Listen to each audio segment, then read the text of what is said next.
Hey, how's it going, everybody? It's RC Maxfield here from the Back to 12 podcast, and in today's video, we will discuss the keys to the game for Texas Tech to get their third top 25 victory of the season. This time, it would have to be in Stillwater, Oklahoma, against the Fighting Mike Gundys and the number 7 Oklahoma State Cowboys. We have a lot to cover in today's video, so I'll just say this real quick. If you haven't subscribed already, be sure to do so. We're giving you daily Texas Tech videos, and I know that 67% of y'all that watch these videos aren't subscribed, so help us get to 1K today and hit that big red button and turn it gray right here to stay in the know on everything Texas Tech athletics right here on the Back to 12 podcast channel. All right, let's jump into these keys to the game because this game it's difficult. Let's be real. Oklahoma State is all kinds of legit. They're just unbelievable basically at every facet of the game. So I just want to jump right into this because on the Texas Tech side, there is a couple of things you can do to increase your chance of winning, but I feel like this is going to have to be a Texas game, but better in terms of the performance offensively, and that starts on third down. But it's difficult because when you look at what Oklahoma State does best defensively, it is on third down. They are currently 7th in the FBS in third down defense, and now Texas Tech has shown to be aggressive on third and fourth down this year, whether that's with QB runs or pass plays, whatever it may be, right? But Oklahoma State, this is probably the best defense all around that you have played so far this season. Maybe NC State is up there, but Oklahoma State is all kinds of legit. And now, luckily, if you want to look at this from a, hey, glass half full kind of point of view in terms of, well, it can't be any better than Kansas State defensive line. Well, they're probably not better than the K-State defensive line, but they're second in the Big 12 right behind them, and they are absolutely legit. So Texas Tech is going to have to scheme up a lot of creative ways on third down. Now, in my mind, the first kind of play that I thought about was a double cross route. I want to see 2 drag routes across the middle, so Donovan Smith's eyes have to be in the middle of the field, and the defense has to respect him so he can go out real quick either way, or he can go over the top in terms of going over the linebacker that's inevitably going to be spying on him due to his running ability. So that's kind of what I'm thinking on third down. Now, also, you got to get the ball out quickly, and that's where those drag routes come in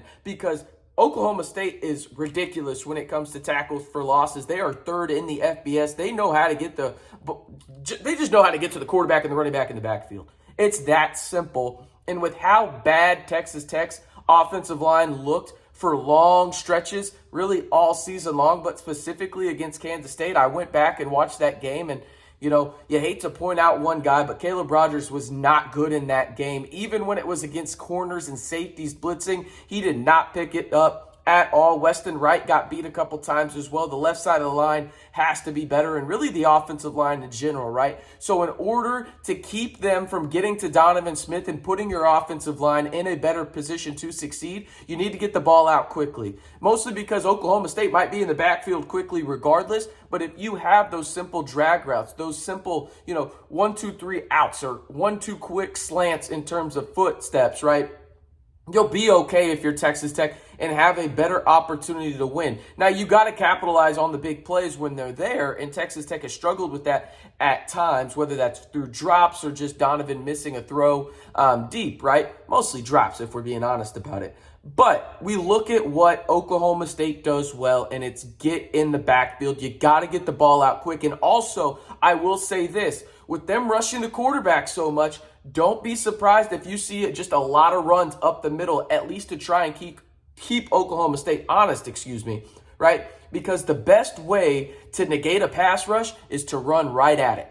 That's just how it works. That's simple football 101. Now, when you look at what Oklahoma State offensively brings to the table, it's kind of crazy to see what Spencer Sanders has done. And I want to bring up these stats because Spencer Sanders has been absolutely dominant this year for the Oklahoma State Cowboys. This from the Oklahoma State website on Spencer Sanders. The offense has leaned on 4-year starting quarterback Spencer Sanders as the senior now ranks number 4 in the FBS with 22.5 points responsible per game and number 11 in the FBS with 320.5 yards of total offense per game. But they're not done there on the offensive side of the football. The three players putting up the most all-purpose yards are wide receiver Brennan Presley, who's at 115 yards per game, running back Dominic Richardson at 99.3, and wide receiver Braden Johnson at 90. Now, I bring up those three names because of this, and this was a crazy stat, probably the craziest stat I saw when researching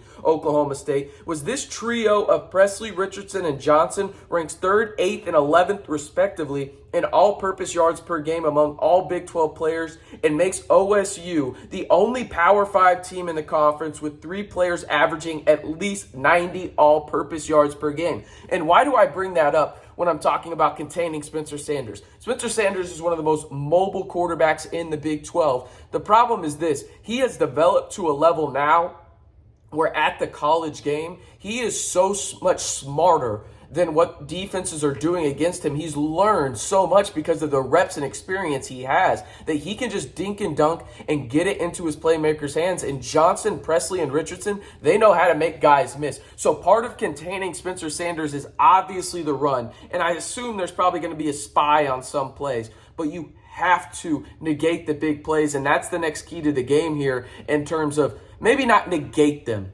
but limit the big plays from Oklahoma State, because Spencer Sanders can do it both through the air and on the ground. And when Johnson, Presley, and Richardson are involved, good things tend to happen to Oklahoma State. Now, what I'm looking for in terms of the defense that Texas Tech is going to run here is I think they're going to kind of run what most teams have been running against Cincinnati in terms of the Cincinnati Bengals in the NFL to limit big plays, which is that 2 shell deep coverage, which means you're going to have 2 safeties back and really try and negate those big plays. Now, the problem is Spencer Sanders can capitalize just by dinking and dunking, and if you make one guy miss, yeah, you have a safety back there, but with the speed Oklahoma State possesses in their skill position players, that may not matter, right? But I think that that's the approach they go after, and don't be surprised if you're seeing some stunt blitzes as well as some corner blitzes as well from Tim DeRuyter, just to throw different looks at Spencer Sanders that maybe he's seen before but not as much of, and really just trying to make him uncomfortable and limit those big play opportunities by the Cowboys. And now, for the Texas Tech offense, this is where things get interesting, because you look at the Oklahoma State defense, right, and they are really good up front. You could argue that is the best defensive line in the Big 12. I'd probably say Kansas State, but Oklahoma State would be second for me, right? Their secondary is very young. You have to attack it when you can. And what I mean by that, you don't have to go deep every time, but you have to be methodical with it. You have to put pressure on their corners and put them on their heels, especially with those big body wide receivers and tight ends that you have. Does Miles Price play this week? We are unsure at the time of this recording. But you have guys that can step up in his place, whether that's Nehemiah Martinez, whether that's Boyd, whether that's Cleveland, who step up into a prominent role. Maybe you see a little bit more Loic Fouonji and Jerand Bradley on the outside, right?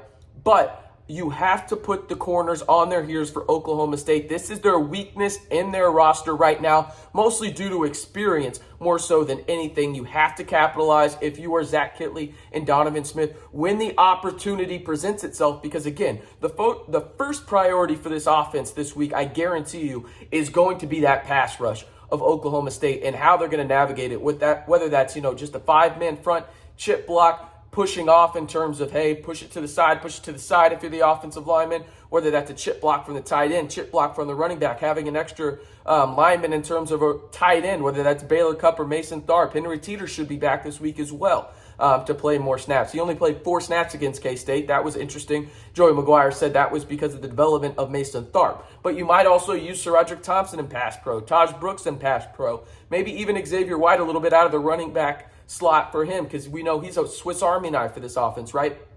You're going to see a lot of things in terms of the main objective is to protect Donovan and actually give him a chance, because last week there were times where you just didn't give him a chance. Really, the first quarter stands out. Stretches of the third quarter as well for Texas Tech, right?